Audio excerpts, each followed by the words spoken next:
So Pop the Balloon hit everybody that used their footage with a copyright strike on YouTube. Let's talk about it.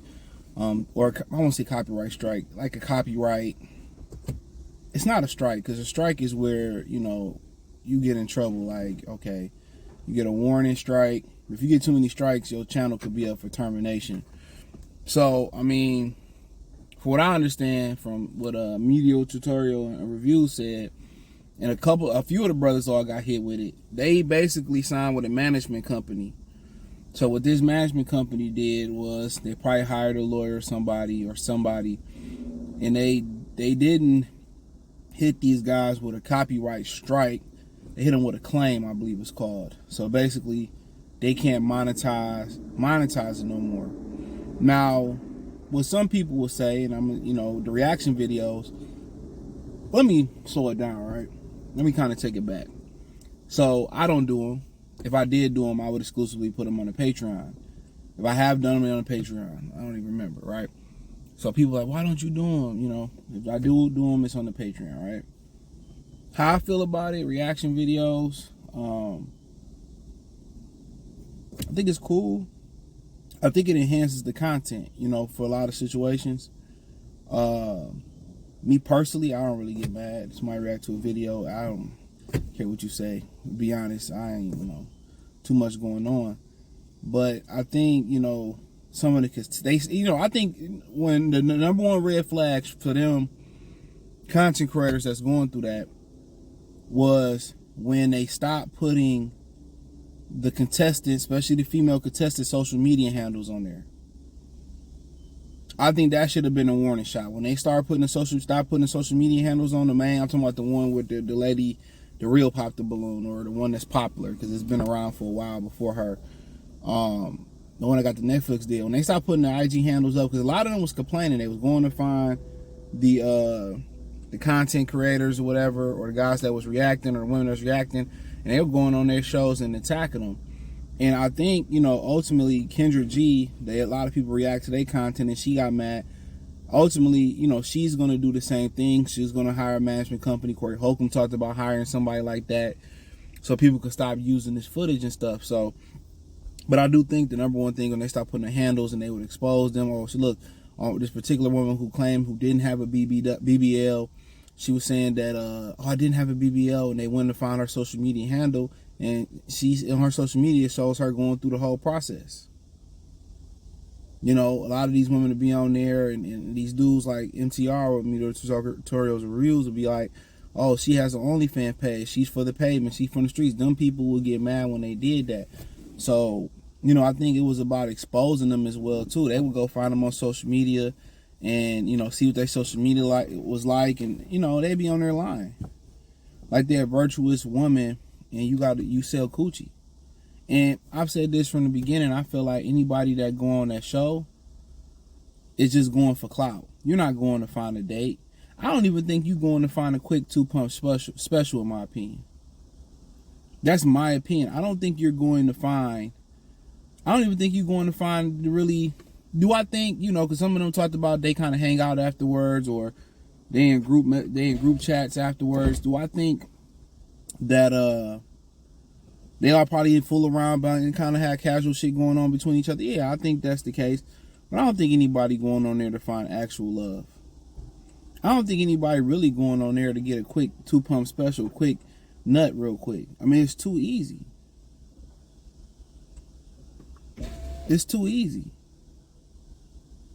So I really don't understand. I don't understand it from that aspect of it. I don't honestly understand it.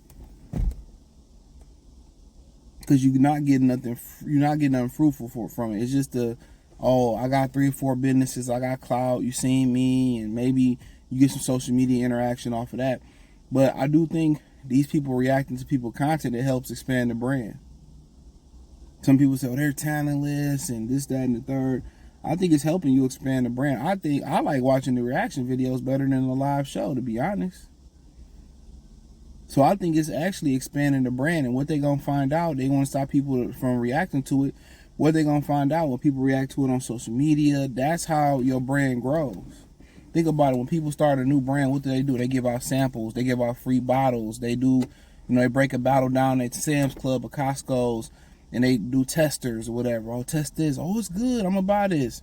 You know, they do those type of things, and that's pretty much what it is. It's like, you know, they've given out little testers or little freebies out there and letting these content creators do their thing. But and they looking and saying, from their standpoint of view, if they look and say, well, this dude reacted using our content, and we only got 100,000 views, and he got 500,000 views.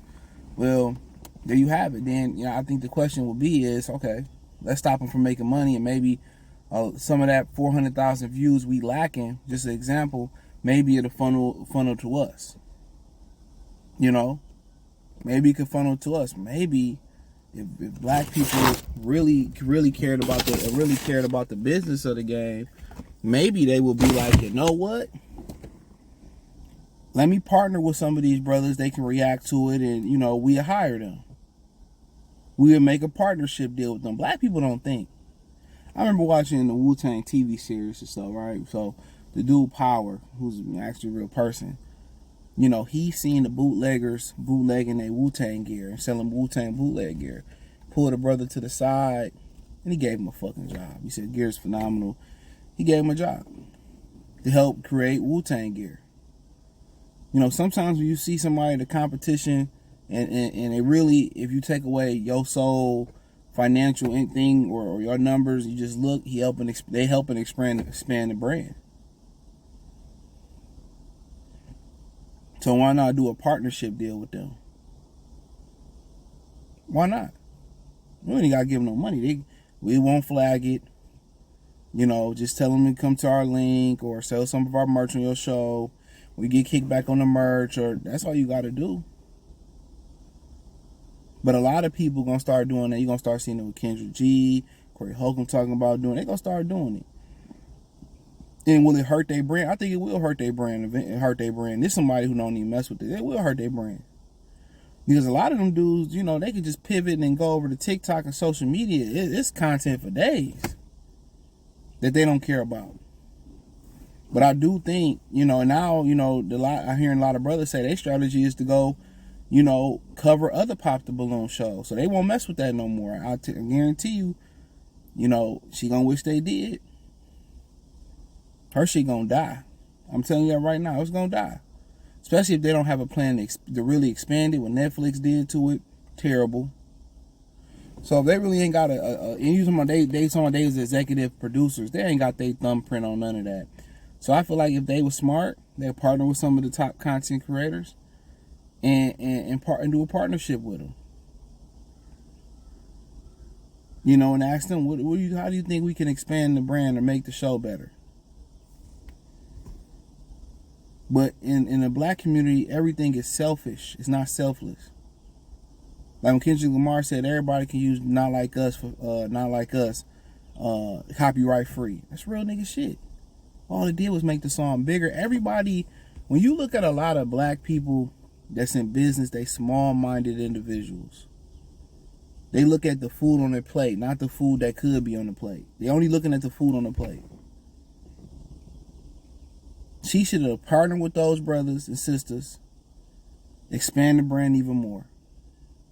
When they not reacting to your content or nobody on social media, that's where you get the most clicks.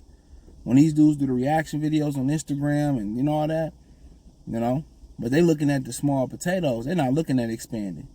You can tell by the show they're not putting effort into improving the show.